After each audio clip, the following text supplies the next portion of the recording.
Councillor Darby. No, not this time. Wasn't me. Councillor Wayne Walker. Yeah, just got a couple of questions. In the early planning for this strategy, which prior was the Environment Strategic Action Plan, one of the questions that I asked was this going to include a water strategy for council, along the lines of other cities like Melbourne, where in that instance you've got a water-sensitive city, the city is viewed as a catchment.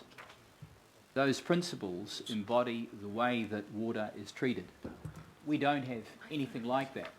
We have some water-sensitive design principles, but they go nowhere near that. And in point of fact, when we were assessed and benchmarked as to how we rated as a water-sensitive city, we were pretty low in the ranking on the basis of what we're actually doing. So there's some urgency around that. Where are we at in terms of that strategy? Thank you, Councillor Walker. This is, as the other members have indicated, is an initiative which is about embedding environment into everything that we do. So the need for another, we've got so many strategies that sit across. This is more about getting in and acting, so incorporating environment in the policy advice that comes through to you, working with the decision makers in water care and Auckland Transport, for example, to encourage them to include infrastructure sustainability rating tools as part of their design of their infrastructure. So this is very much a hands-on piece of work that we're going to deploy across the organisation.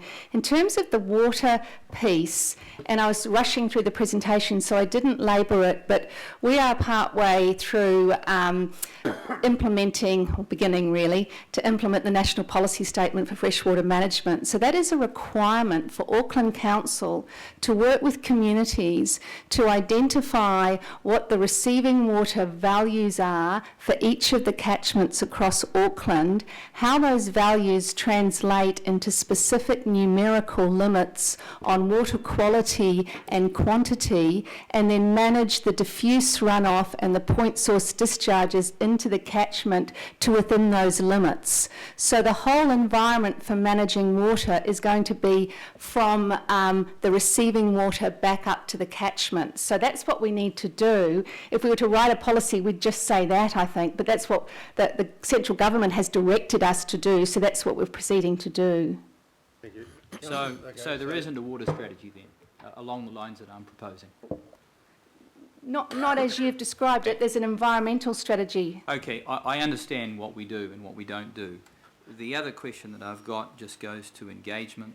I see that there was some targeted engagement with external stakeholders. Was there any engagement with Forest and Bird, some of the very large geographically based environmental groups in Auckland, yep. Friends of the Earth, Environmental Defence Society and others in the external stakeholder engagement that we did for this? Yeah. So this has been at least a year and a half in the development, and over that period we've done quite a bit of targeted external engagement. I should have said as part of the presentation, I think one of the core features of this initiative is it's about Auckland Council's role.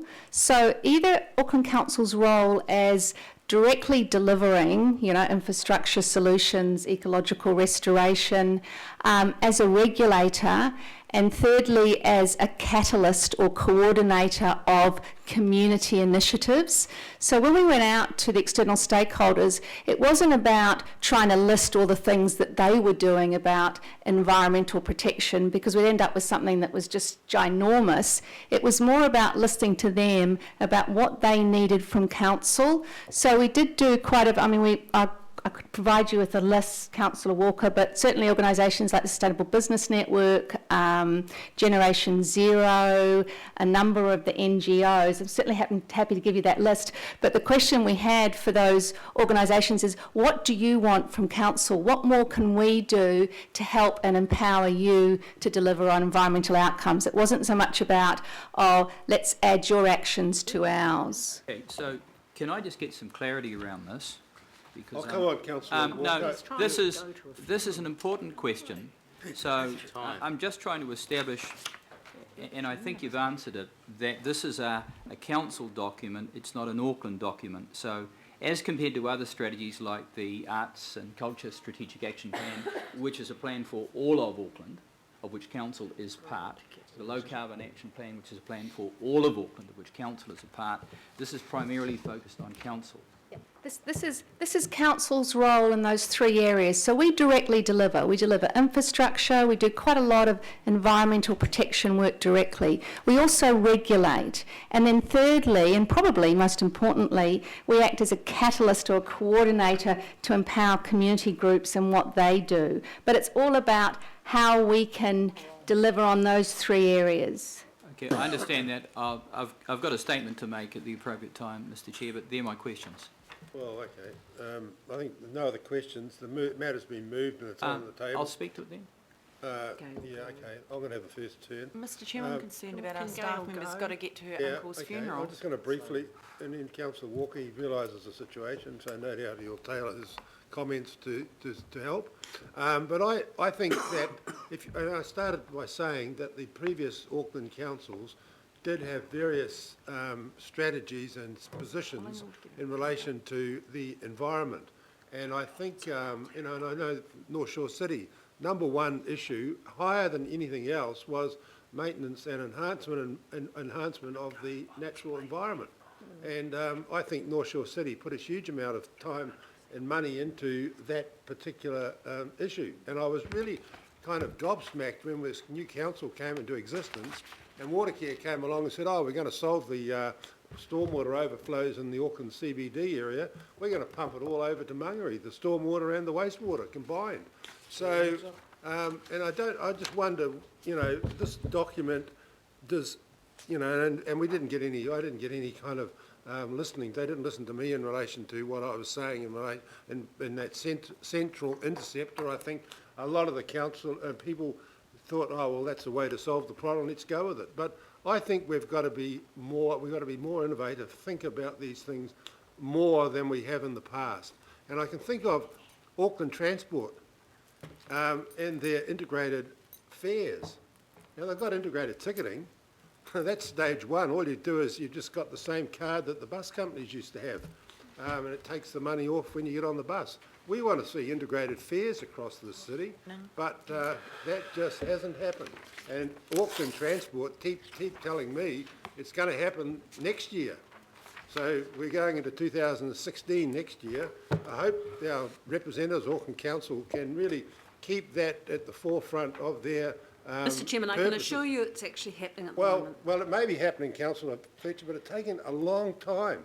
And I've seen what happens, and I've really taken interest in what happens in other places, and they have a whole of organisation desire to see more people using alternative means of transport to the car. So I just think that this is one that shouldn't be put on the shelf and gather dust. It should be an active document that is continuing to evolve, and that this council makes sure that we get some benefit for the people of Auckland, because if we don't, we're on a hiding to nothing as to what our environment is going to look like in the future. Because, we have beaches that are not safe to swim at during even the summertime. And, Aucklanders are appalled when they hear it. They don't actually realise it. Okay, after 48 hours after a rain event, don't swim on the beaches, but, beaches shouldn't be closed because of pollution. And I think that these matters are matters that need to be addressed through this document. Councillor Walker, do you want to say something? Yeah, I just really think it's vital that we have a strong reality check at this point in time. The environment of Auckland is under a sustained attack, and that attack is accelerating. We've got a unitary plan that really affords little protection for trees, and there is massive tree loss occurring now across Auckland. Almost anywhere you go, you'll hear chainsaws operating. Our coastal pahutakawas are under immense threat in every circumstance where they're further back than 20 metres from mean high water springs, which in most instances is just part way up a cliff.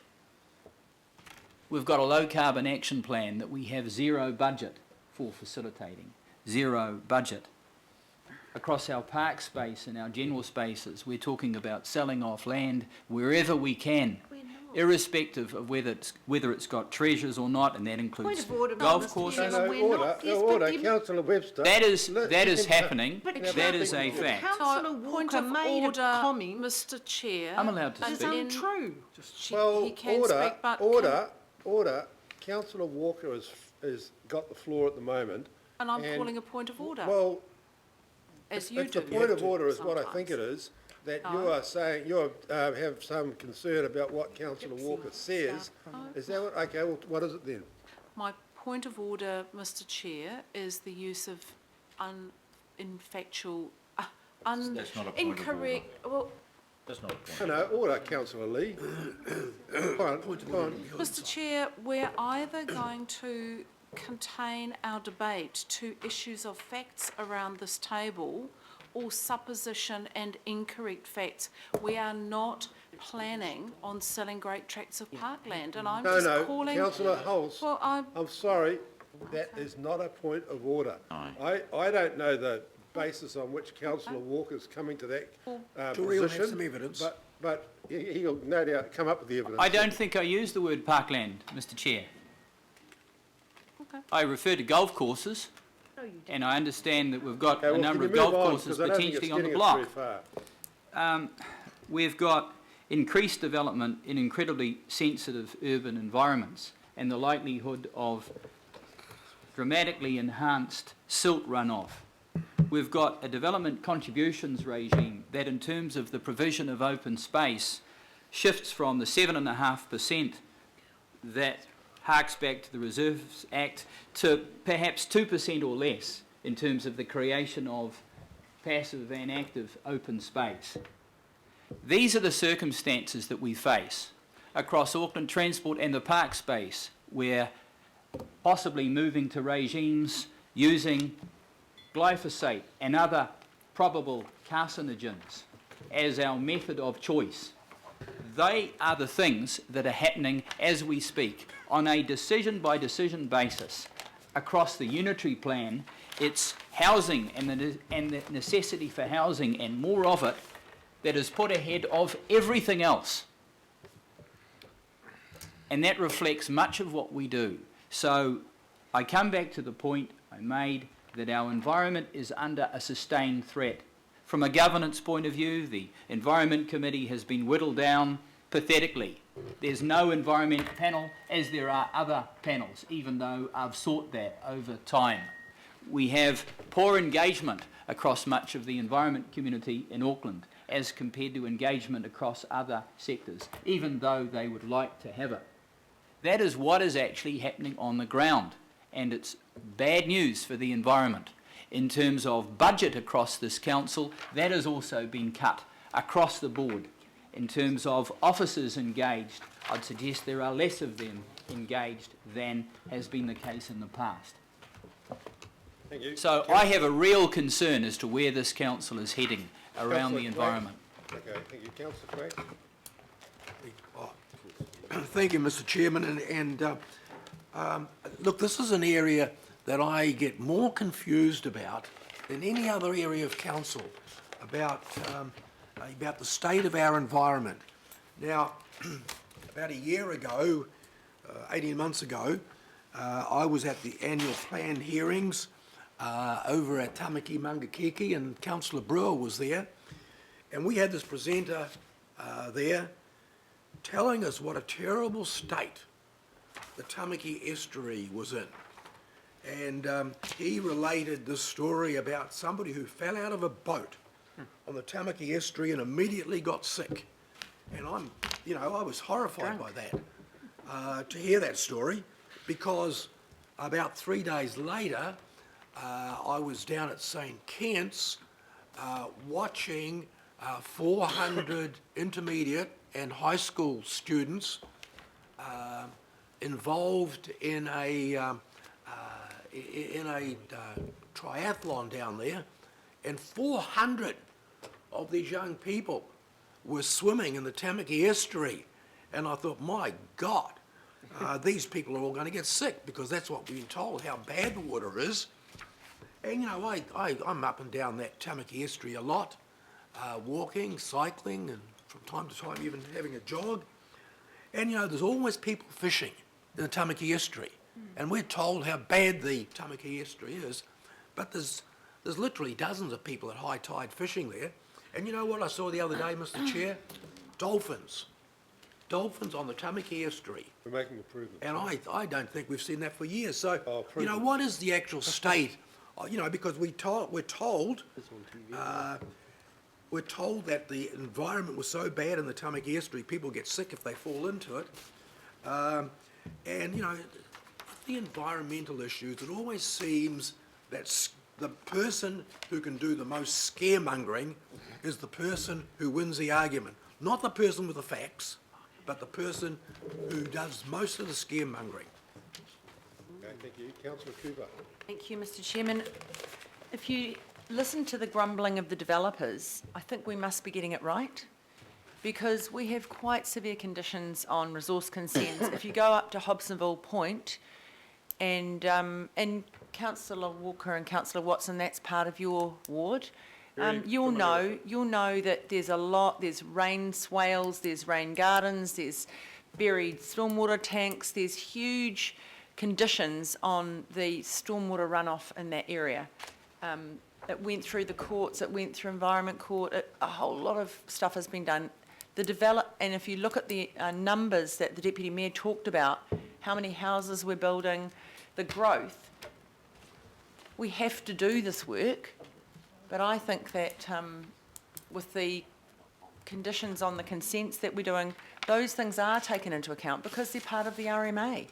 We have to take those issues into account, the effects on our harbours and our air, etc. So I think as long as you hear the developers grumbling about developer contributions, water connections, resource consents, how much it costs, how time consuming it is, we must be getting something right.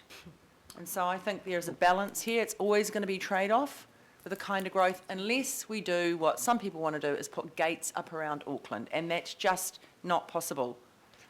We have to cope with growth, we have to do this stuff, and with this plan that sets a framework for everything we do right across our council.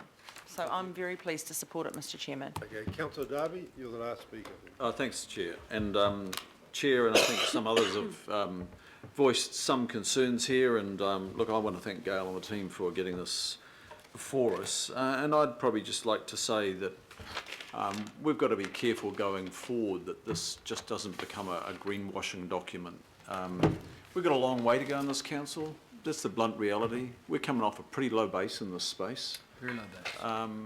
And there's some big challenges. The measuring of our work is going to be critical, and so that takes us to the appendix. And I think some of those targets are quite weak. They're old targets. They're targets that were arrived at through the Auckland Plan days, and that's a long time ago. We've had a couple of environment reports since then, at least. The most recent reminds us that the water quality, particularly in the Waitemata and the Tamaki estuary, Councillor Quacks, it makes a specific comment about the Tamaki estuary as being a very poor quality and marine environment with... Why the whales, that's why Hey, there's hey, dolphins. Well, you know... Oh, please, well, we're here all day. I once saw fish in the Ganges as well, but I dared not go in it, Councillor Quacks. Dolphins are not fish. Councillor Quacks, Pointing out that he's wrong. And We're having a whale of a time here. what I'm saying is, if you read this Growing Auckland Greener document in tandem with the Auckland the State of the Environment report, you know, there's some huge challenges. 28% of our urban streams that are monitored are in the C and D category, and that is basically you're at pretty good risk of getting ill if you go in them. So that's 28% of the urban streams that are monitored. 37% of the marine environment quality sites, there are 37 sites monitored. 31% are poor and 44% are only fair. So that's just a brief snapshot. There's a long way to go here, and I can't help but read the challenges before us are under a paragraph titled Measuring Success on, I think, page 64 of the agenda. And I think this is an honest paragraph. And it says the shift towards a greener Auckland will become increasingly visible as environmental and sustainability considerations become explicit in the council's decision making. That's very honest, Mr. Chair. It says to date they aren't. It's got to become explicit. Thank you.